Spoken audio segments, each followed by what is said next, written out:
help your health, isn't it? So that's very, very important to be aware of that why you're making dua for food and before this thing. So does that make sense? And then even now, what that helps us do is, even then when we're making dua before teaching Tai Chi, if before you start talking about Tai Chi, you've realized that this whole service which you're doing is you're contributing to making, you're contributing to humanity, then you'd realize how this will help your service and your contribution. I think Tai Chi is an easy example because it's, you know, something we can apply, everyone can apply to their career. But yeah, man. So then now, that was day 1 and 2, which was to kind of get good at this, to practice this and be able to identify the segment, make dua for the segment, figure out the help and do that. And then day 3 we had because on day 2 we only done food, and then on day 3 we increased that awareness to all activities. So now we've got this list of, and we've already kind of done that as a practice. But the additional thing which is added in on day 3 is to look back and see what happens, which is also a very important part of it.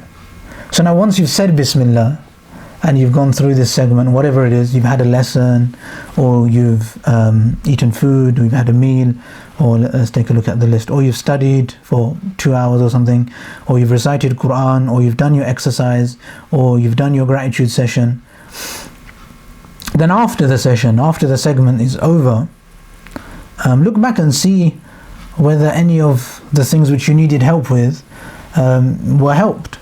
Did you have any help from Allah in the things that you asked Him for?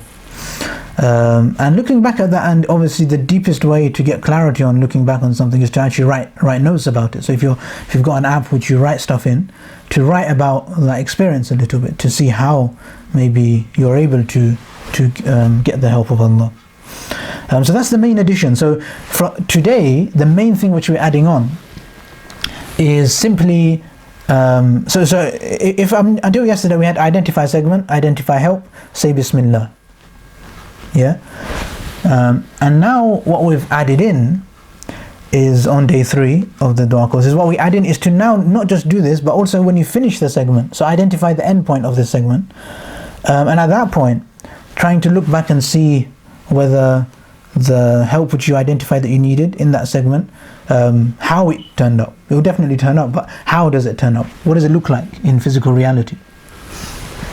Does that make sense to people? So I think that's what I'm trying to do on day 3. So I think for those of you that are doing the course, day 3 this is what it asks you to do. And up until now, this will be a big bonus to be able to go from your segment activities and to link them directly to your long-term generic goals. If you can do that, that will get you more in touch with why you're making dua for them. Because the actual problem is our belief system. It's not like we're not saying it loud enough or something. The problem is ourselves. We get in our own way very often with our dua. So it's very important, if you can figure out why you deserve your dua to get accepted, you're more likely to believe that it's getting accepted as well. And then you'll see. And when you just do a simple exercise like this regularly, if you can, again, like I don't think I've given much guidance on how many activities should be like this. But to some extent it depends how organized you are. But ideally it will be at some point your whole day like this. But especially those things which are on the top of your to-do list. What's the most important thing for you to do? Because that's what you believe you're meant to be spending your life doing that. So that should definitely be something which your segment intending, and making dua for that part, and also looking back to see how Allah helps you when you make dua for the segment. So it brings us specific to that area. So that would be a very good practice. So if you can take your segments and just see, for those of you that actually have timetables, maybe use it. Obviously this has there's a bit of a problem here, because if on your list of if on your to-do list is like robbing a bank or like getting high or something, then we're going to have a bit of your soul's going to crack a little bit. So it's really important to like have thought through your to-do list in the first place. If your to-do list, like everyone should have a to-do list of things which are like important to them, or which they think that is the most important things for you should be which you're doing. So when you start attacking that and you start making dua for those individual segments, Then I think if you're confident and authentic in the to-do list, and you believe that everything there is something you deserve to ask Allah to help you in, then when it turns up as a segment, you'll actually be able to just relay back that this is, of course you deserve Allah to accept that dua. Does that make sense? So obviously this is why sometimes here we get a bit of that stuck, but it does obviously, because you might not get help if you wanted the police to all have the coronavirus when you're robbing the bank. That might not happen. So that's why it's really important to actually, and that's why the thing is, there is a difference between this is why the guidance for this comes from the Sunnah. So we ask, what kind of actions did the Prophet ﷺ tell us to take help with? And we find whole chapters, the Prophet says, when you eat food, take this kind of help. Ask Allah for this, ask Allah for this, ask Allah for this. When it comes to reciting the Quran tells us to recite certain du'as. So when we take that advice that if you take du'a for protection from shaitan when you're about to read Quran, it might be useful. And notice how shaitan stops affecting you. And the same when you're eating. So again, when you ask Allah to make the food nutritious and healthy and give you useful energy, so you can actually do stuff, again it will kind of become a lot more obvious. So it's a good practice anyway. It's a bit of a bonus, you don't have to do it, but it will definitely get you in better touch with your du'as. And the last point, just there at the bottom of the slide, is it's important to spend, so that 5-day course, I think Ian and AJ, you guys are probably just going through it 24 hours at a time, which is perfect. So you do day 1 on day 1, and then the next day you do day 2, and then you do day 3. I know a lot of people find that hard, basically because they're not organized enough. So people will do the whole thing, day 1 and to 5, and they'll finish it, and they'll be like, yeah, I've done. You're meant to do day 1, and on day 1 you're meant to do the exercise of day 1. The exercise of day 1 was to identify your du'as, which you're doing at the moment, and you make a list of them, you write them down. So that's day 1's stop. Now once you've done that, and then you come to day 2, which is now to actually make du'a just for one of the segments, and then bringing the awareness to the segment, what's happening in that segment. Then do that for a whole day. Just find one segment, and see how that turns. And maybe it's food, eating time. So whenever it's time to eat, I think in day 2 we go to food, don't we? So whenever it's time to eat, you bring awareness there, and how this help of Allah is going to help the food be nutritious for you and help your body and make you healthy.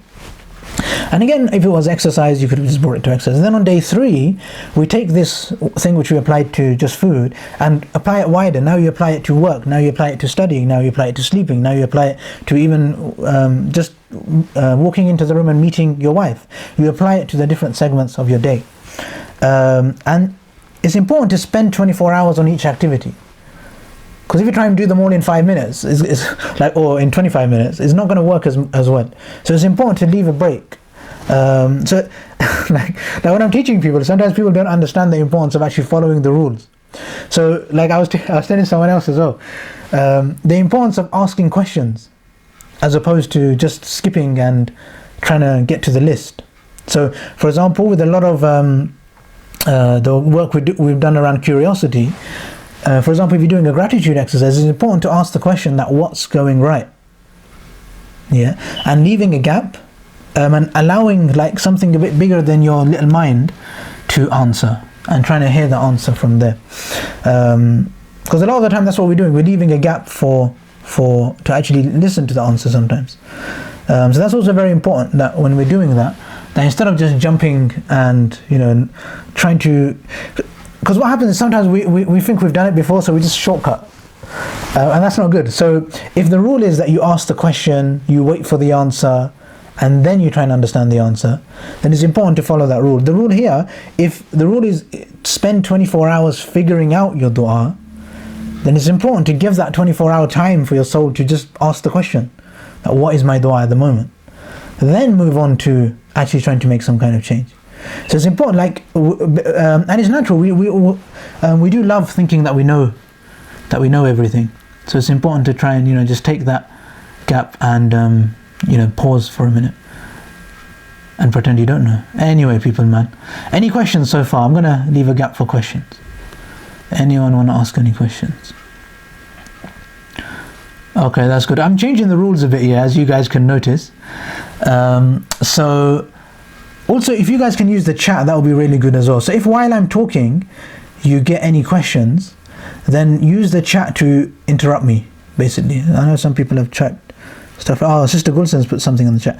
She's too clever for me, man. I know it's going to be hard to understand this, because subconscious mind has negative thoughts and beliefs, about mankind, behaviors which affect our belief. Yeah, so true, man. You're too deep for everyone, Sister Gulsen. You should be the teacher. You should start your own course, man. We'll all come to you for a separate session. Like, she says stuff which... If you get any questions, put them in the chat straight away. And then when I stop to ask questions, then I'll go through them, inshallah. So trying to give a bit more flow to the exercise. But if I stop for questions, then obviously you're allowed to turn your mics on and ask questions. So no questions so far. Everyone happy, yeah, with that? Okay, good. So for tomorrow, we're going to go into day 4. So if you can, please, are we going to go into day 4? Yeah, we'll go into day 4. So please go look at day 4. It's on the YouTube channel. Day 4 of the Dua course. You should be all familiar with the YouTube channel now. You should all know what it looks like. But go on there and take a look at day 4, and inshallah tomorrow we'll go into there. If you've not done day 1 to 3, then obviously I would recommend doing day 1 and leaving it for 24 hours. And then doing day 2 and leaving that for 24 hours. So leaving a 24-hour gap between day 1, 2, 3, 4 and 5. Because otherwise it won't make as much sense, man. It's not as much fun. So I would definitely recommend leaving 5 days. But I'm going to be on day 4 with Ian and AJ. I think Ian and AJ are a bit ahead. I'm not sure. To be honest, I'm not really sure where everyone is. But I kind of said that I'm going to do day 1 and I'll go through it with you. And then I came and no one had done it, so we left a couple of days for everyone to catch up. And now, so today I'm going to be doing day 4. So tomorrow we're going to be discussing day 4, inshallah, and how that works. Is that okay with everyone? For those of you that have been here since 6 o'clock, you've probably picked up a good understanding of how the course works. So you could probably join me on day 4 tomorrow and figure it out. But anyway, people, mashallah, Atif's here again. Assalamu alaikum, Atif. Good to have you, man. Also, it's important to try and be here for 6 o'clock. If you're going to come late, you're gonna miss the main bit at the beginning. So at 6:30, usually we move on to the Quran, and probably for the rest of Ramadan, that's what we're going to be doing. So 6:30 moving on to Quran, and before that trying to probably do dua, and I'm going to go a bit deeper on gratitude as well, because yeah, man, dua depends a lot on tawakkul. So like when we say that we trust Allah, that's very often the energy which leads to our du'as kind of manifesting powerfully. And tawakkul is very often built with gratitude. Tawakkul means our trust in Allah, our belief in Allah being there for us. One of the strongest ways of developing that is gratitude. So now, until the end of Ramadan, probably focusing at least probably half an hour on the Quran bit, and the first half an hour will then be on the dua and the gratitude, and how we're able to actually use this powerful weapon which we have to actually get closer to Allah, and actually see how does Allah actually work. Yeah, so we use dua and we see how Allah actually works sometimes, because sometimes we kind of we use dua, but it's just a bit, there's too much unconscious energy around it, man, basically. So this 5 days course just removes a bit of the unconscious energy, and it becomes just a bit more simple kind of thing. Any questions? Moving on to Quran now. Okay, that's good. Gee, people. So Quran. So starting off with the breath. This is really important. I think yesterday we went a bit deeper into the breath, which is where we identify the 4 bits of the breath. So the in, the out, the holding bit and between the in and out, and the holding bit between the out and the in. Yeah, so those are the four bits. We're going to call this box breathing because it's like a box, isn't it? 1, 2, 3, 4. And you can try and get them all equal. So 3 in, 3 hold, 3 out, and 3 hold on that other out. But that might be a bit hard. It might give you a headache. So if it gives you a headache, it stops being a box. It will become a bit of a rectangle, or it might be like a parallelogram or something. So you can call it whatever you want, but it's identifying the 4 points, which is really, really important. Box breathing is by definition when you keep them the same. So it's important to just be aware of what's happening with you. I don't want to choke any of you to death, so so if you ever feel like breathing, like, do make sure you breathe. But it's important that when we start, you just follow your breath in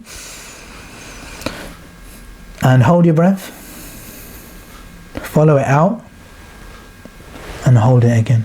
And just be aware that this bit of where you're following your breath out, that's the bit we read Quran on. That's where, when we talk about makhraj and the origin of a letter, that's what comes through the origin. Yeah, so when we say meme, it's the breath hitting the lips. And what's always a good practice, if you struggle on any of the letters, is take a hamza, take the a, yeah, which is a nice simple sound. So just breathe into that, a. So without too much stretching, it should be a soft kind of sound. A.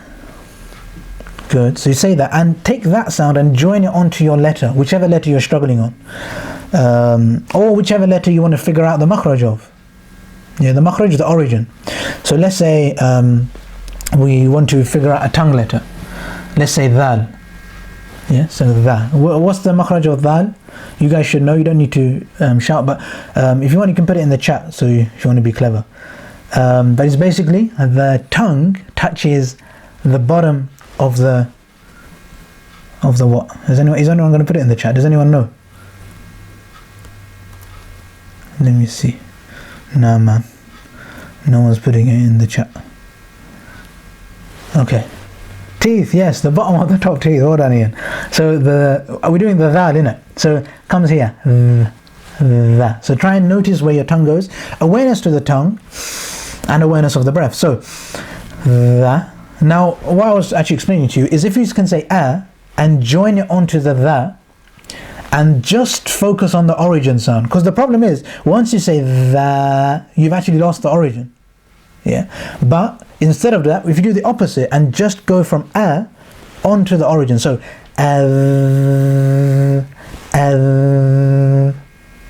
does that make sense? So that gives you a really nice feel of the origin of the letter and how the letter is meant to be said. Now, you might struggle if you're doing that for the first time. In fact, you will struggle. We're out of our comfort zone now. So when you practice that, just notice what kind of sound it makes. And also notice the tongue, because the tongue is the origin point, not the teeth. So notice how does the tongue feel when it's hitting there. So remember to breathe. And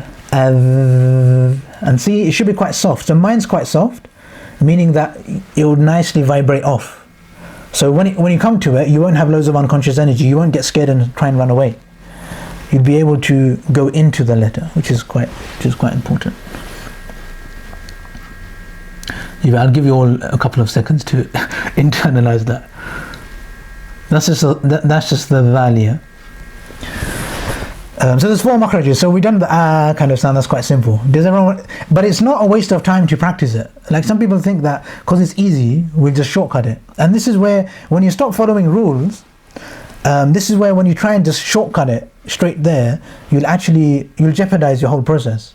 So it's important. The first rule, breathe properly. Figure out where's your breath. Are you breathing in, out? Are you strangled? Are you nearly dead because you're not even breathing at all? So that's a good starting point.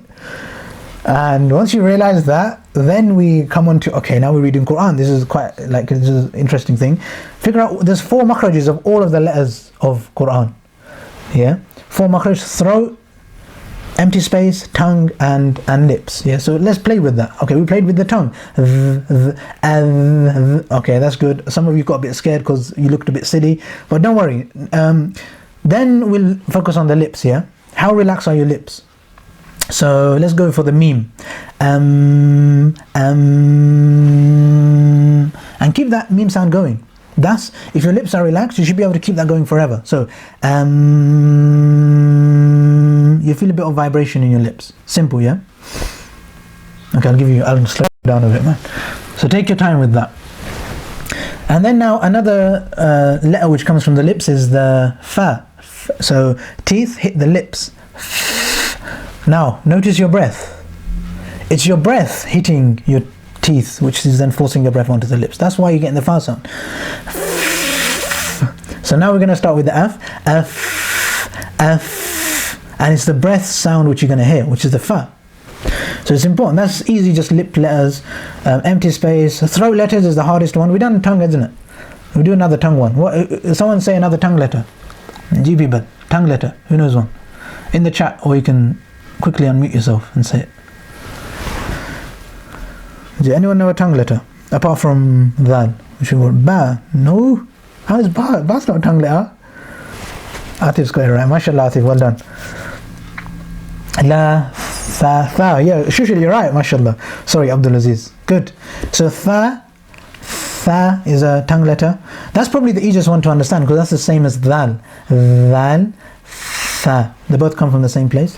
Atif said lam, which is a really good one as well. A lot of people struggle with that. So it's a we'll focus on this one just for a bit. So a, al, and just notice, where does your tongue go? Yeah. So just to say, so when you're saying la, I just want to focus on that l bit here. Yeah. So the origin sound. Imagine the lam's got a sukoon. So this is actually the first syllable of Surah Fatiha. Al, but hold the lam. Al, and notice where the tongue's meant to be going. And just relax on that. Wissam, man, you're too clever for us, man. MashaAllah, that's good, man. Dal, ta, noon also. But yeah, these are good examples. These are all tongue letters. Well done, everyone. Jazakallah. It's good to have everyone awake, man, and putting contribution. Val was a good one. Tha, and for noticing, again, all you're going to have is the breath when you practice the origin sound. So it gets you in breath. Is everyone good with the makhrajs? Yeah. We haven't done the hardest one, which is the throat.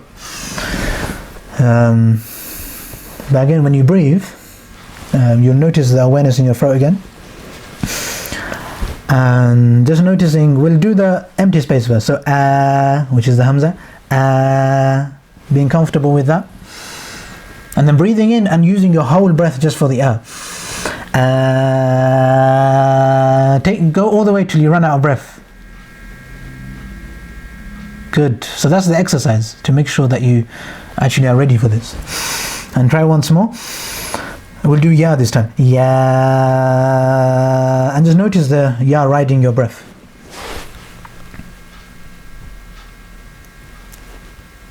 Good. Okay, now we're going to go into the throat. So a bit more strangly.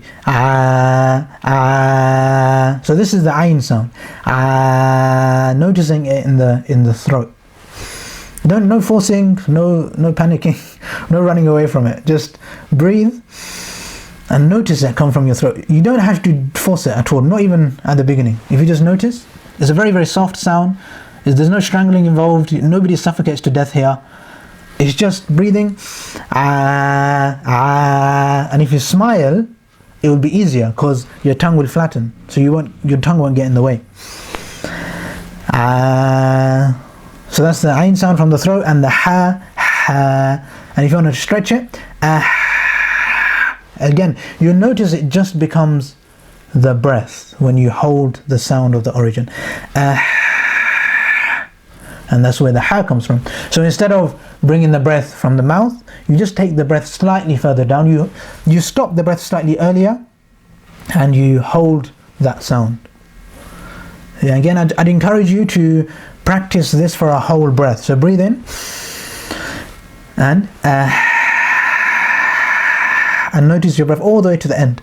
How long can you stretch that? Well, you should be able to stretch it for quite long. Like for the length of a whole verse, for however long you want to hold your breath, that's how long you should be able to hold this for. But I hope that was a good little practice for the makhraj. Yeah, so now you should be comfortable with the 3 breaths. And again, also I just want you to notice that you breathe and you don't have to force yourself to breathe. Your body breathes automatically. You don't actually have to do that much. So try and notice breath as opposed to forcing breath. Forcing breath doesn't help very much. So just notice the next breath which comes in and see how far back it goes. And I noticed AJ asked about Surah Ikhlas, if we can do Surah Ikhlas one day. And definitely, yeah, inshallah. It's just that today, I think because yesterday we done Ayatul Kursi, I wanted to refresh that and finish it off. And definitely tomorrow, inshallah, we can go into, maybe not tomorrow even, but I think next on the list of things that we'll do we'll do Surah Ikhlas because that's quite an important one as well as Surah Fatiha. Is everyone ready? Yeah. Yes, I hope you've all breathed in. And any questions which come up, you can put in the chat if you want. I still don't know who Medina actually is. So if you could introduce yourself, I just appreciate it, so I know who you are. So brother Medina or sister Medina, I'm not sure who that actually is. So I like to sometimes follow up with people. I like to. Wa alaikum salam. Who's Medina? You might not know me, but my children attend the Al-Qalam Madrasa. Oh, okay. Abib, Adil, and Aliyah. Ah, okay. No worries. That's good, man. No, that's not a problem. You know, it's good to have. I know a lot of other people come and they stay anonymous, which is perfectly fine. I just thought I'd. Yeah. But if there's anyone who I don't know, if you just put Assalamu alaikum and your name and where you found out about this class from, it just helps with, because I follow up with a lot of people, as a lot of you will know. So it's good to be aware of which stage everyone is at, so I can actually help you a bit better. Now the classes can be a bit confusing if you don't have a bit of a guidance. So obviously the YouTube channel helps with the clarity, as does coming regularly. And also important, we'll try and make sure you're here for 6 o'clock. So from tomorrow, I want to actually kick off from 6 o'clock. Sorry, I'm not telling anyone off. I'm just saying that from tomorrow we're going to start on time. So the earlier you can make it, the better that you'll be able to actually understand all the concepts that we go through. That was time for everyone else to just get control on your breath, man. أعوذ بالله من الشيطان الرجيم.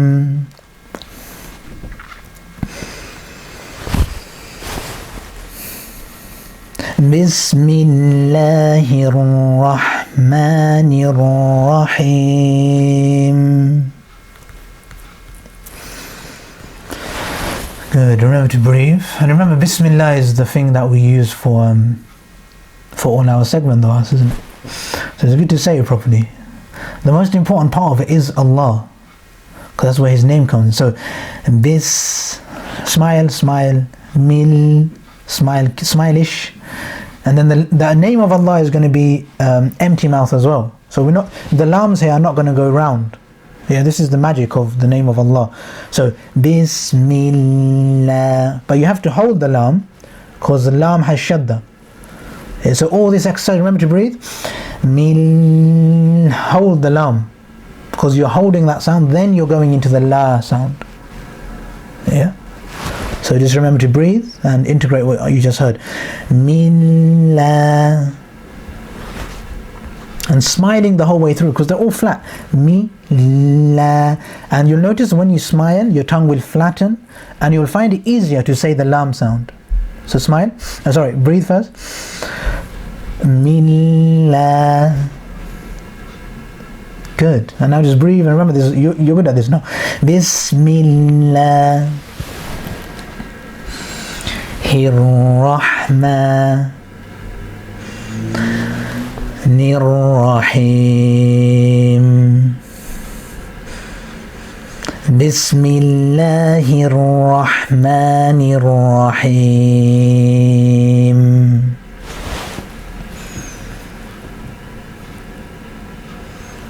Good.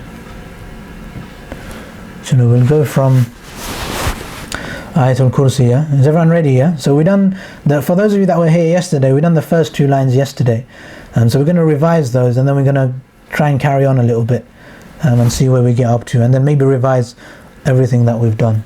So, Allahu la ilaha illahu.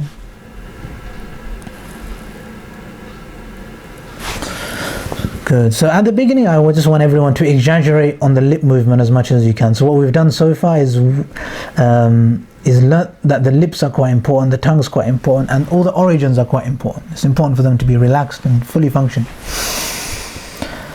In terms of the lips, so the a is going to be flat. Then this, when we say Allah normally, it's the only time the lam goes People sending me funny messages, man, distracting me. Naughty people. Or a random comment. Anyway, I think you sent it privately. Yes, you should be sorry. I'm sorry. So the a is flat, then the lam is round. So this is the only time the lam is round, when it's in the name of Allah. And it's obviously to get the reverence of the name of Allah. So try and keep your attention here. So you're going to go Allahu, and this is the name of Allah. So remember to breathe. Allahu. Good. Now, without all the exaggeration. So now you don't have to exaggerate as much because you've practiced. So Allahu. Good. And now you can just breathe, and breathe in and breathe it out without having to worry about it at all. Allahu. Good. La, and smiling. La ilaha illahu. So all flat, flat, flat, flat, flat, flat. The only time your tongue goes round is when you get to the hu at the end. So you take your time to breathe, or you can all practice at your own time. So remember to breathe.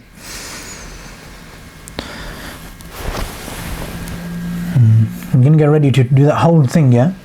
Remember to breathe. And look carefully at my lips if you can. Lip movement is very important. When it comes to tajweed, one of the most important... I know a lot of you study with Shaykh Ismail as well. So you're very lucky to have him. He's my teacher as well, Shaykh Ismail. And he does his little Zoom class at 2 o'clock, which is very good. And I sometimes try and go there as well. But the one lesson you learn from him, keep your lips, exaggerate your lip movement, especially for beginners. So... Allahu la ilaha illahu.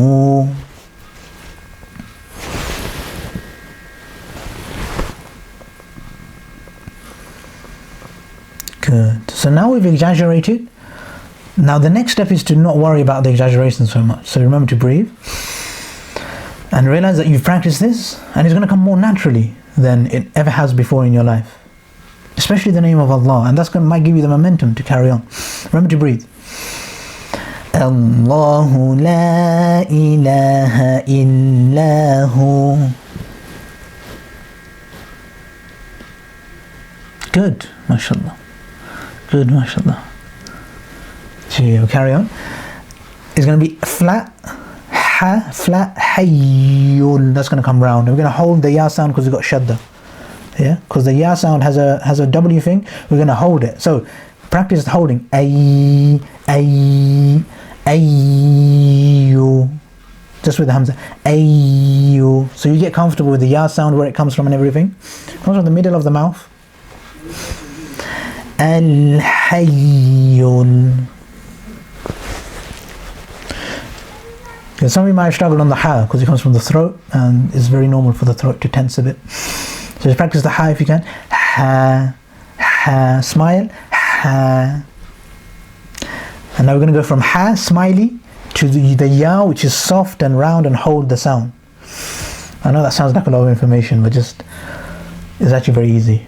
Just remember to breathe. Throat, middle of mouth, flat, round. Hayyu, hayyu.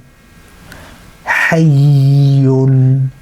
Now the ya is going to come onto the lam. So yul, yul. You should remember the origin of the lam as well. Good. Now let's not worry too much about any of that. And remember, al-hayyul. So it's going flat, flat, round, flat. Al-hayyul.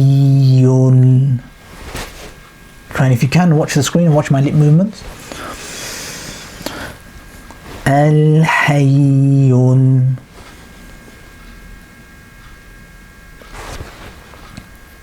Good.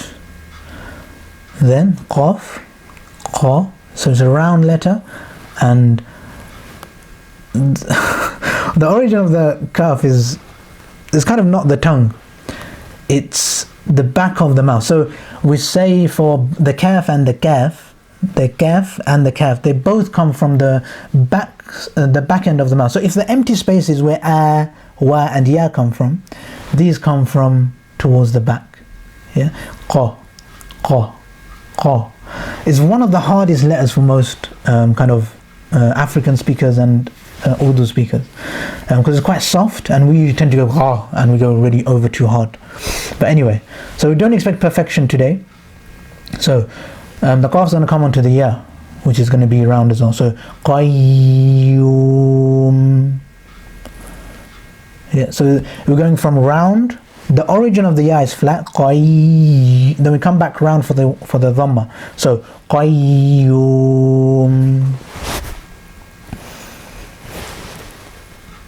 Just remember to breathe. Any questions come up, put them in the chat, please.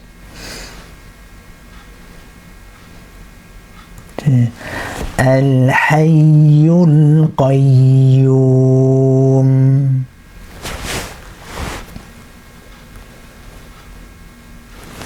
Gosh, man, we went slower today than yesterday.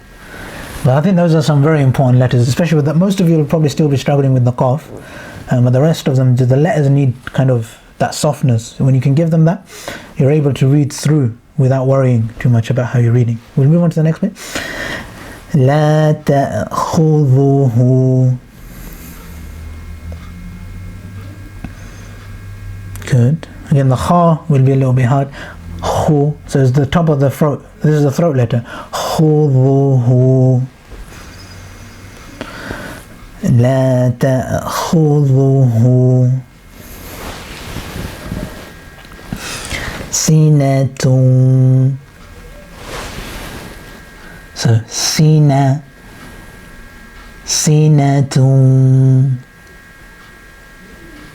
Then waw is round. Wa, but the fatha is flat. Yeah, so we're going from round to flat here. Wala, wala, and smiling into it. So going from round to smiley. Wala naum.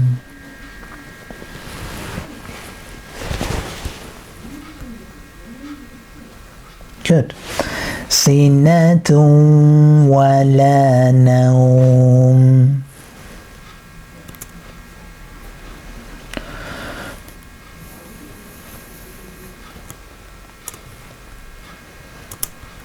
لا تأخذه سنة ولا نوم.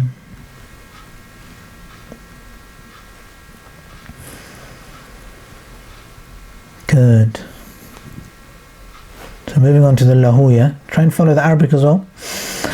Lahu ma. It's quite straightforward. And then we practiced a lot on this yesterday.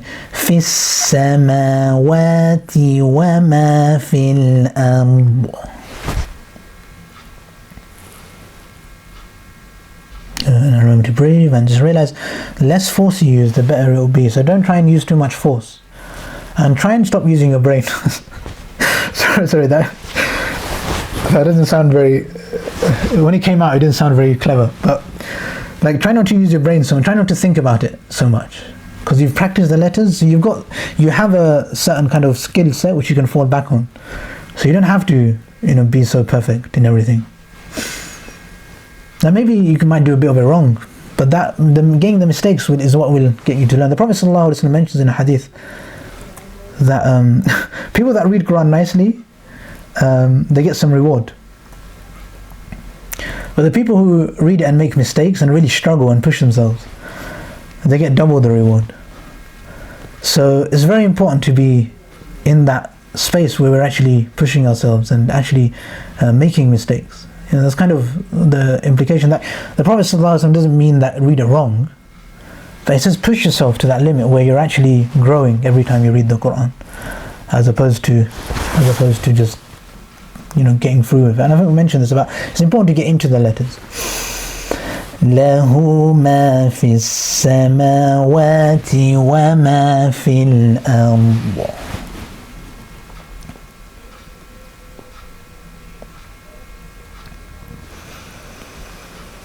من ذا الذي.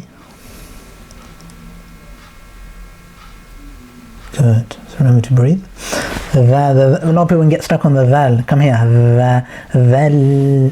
Hold the lam. Val. Practice the lam first, actually. So it's that sound we're looking for, the origin, yeah? Allah. Notice where the lam comes. What happens to your tongue? And how much unconsciousness suddenly comes when you say it in the middle of a sentence? Valladhi.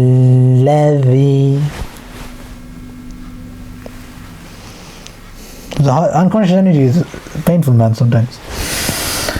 Man valladhi.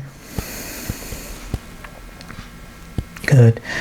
So, yesh, sheen is round. So, yashfa, going from flat to round to flat to round on the ain.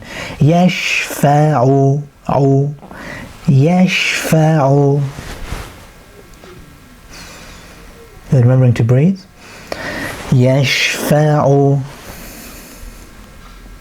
Good. Man dhalladhi yashfa'u.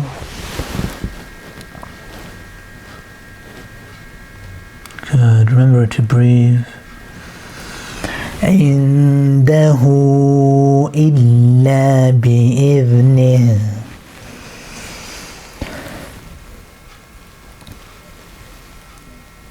يَشْفَعُ عِنْدَهُ إِلَّا بِإِذْنِهِ.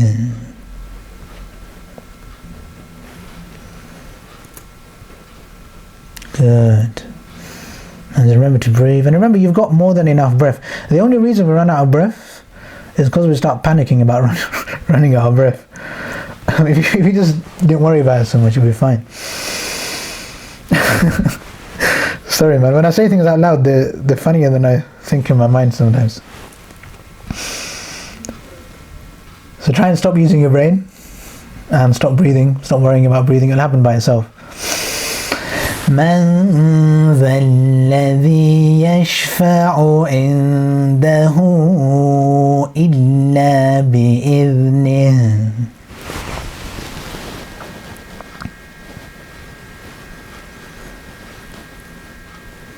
Good, mashallah. I think we'll finish off. I'm just going to recap that again, inshallah. We'll perfect this thing, man, inshallah, within a couple of days, and then we'll move on to, I think we do need to focus on Surah Fatiha and Surah Ikhlas maybe a little bit more. That's a really good suggestion. But now we're so far into this, I think we can just spend a couple of days finishing it off. And hopefully you guys can practice it in your spare time as well. And if you get time, go into the English, look at that as well. And just to finish off today, we'll just go through these two lines again. Is everyone ready? Yeah. Just remember, it's really important to just notice your breath coming in. Don't worry about breathing in. Don't worry about your breath running out. And realize that now is the point where we're going to read it probably the best. Yeah, so just remember to breathe and enjoy it, man. You're lucky people, man. You're the people that get to kind of actually read the Quran the way it's meant to be read. Not everyone has this chance. A lot of people just. I have to speak to you. Okay, just after the lesson, let's go through this surah. And if you can put any questions in the... What I'm talking about, I always forget the last bit and I make a mess. Back to front. No worries. Just put any questions in the chat, and then I'll answer them at the end, inshallah. Okay. الله لا إله إلا هو الحي القيوم.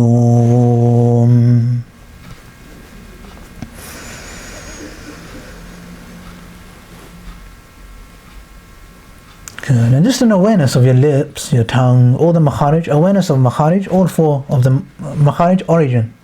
Makhraj, the place the letters come from. So origin of your throat when it comes to the hu and the ha and ha, origin of the tongue and the lips and the empty space. Allahu la ilaha illa huwa al-hayyul qayyum.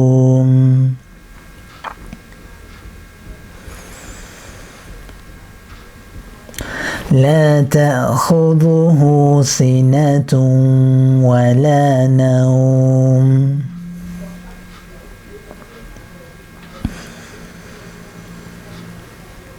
له ما في السماوات وما في الأرض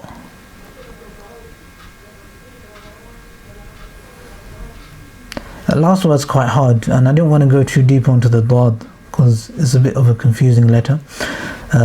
It's basically a dal, a D sound, da, but it's rounded, and it requires quite a bit of practice basically. But it's kind of a dal but full mouth. But I'm not going too deep into that. But just keep that in mind. If you can just bring a bit more consciousness there when you practice it on your own, that would be quite useful. And we'll finish off. Just remember to breathe. Don't worry too much about anything, and noticing the lips and the origins. من ذا الذي يشفع عنده إلا بإذنه.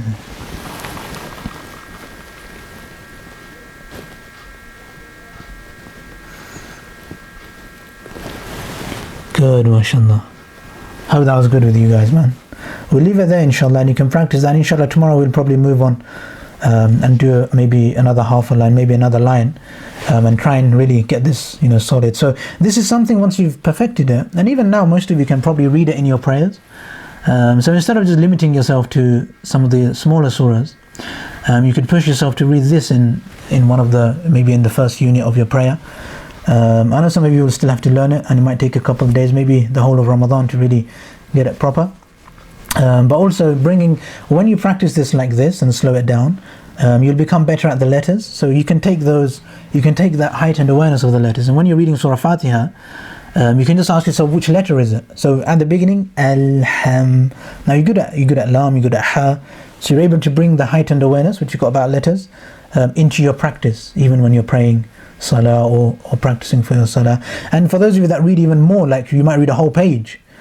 So even when you're reading, like some of you, I know a lot of people try and finish the whole Quran in Ramadan, which is quite ambitious, but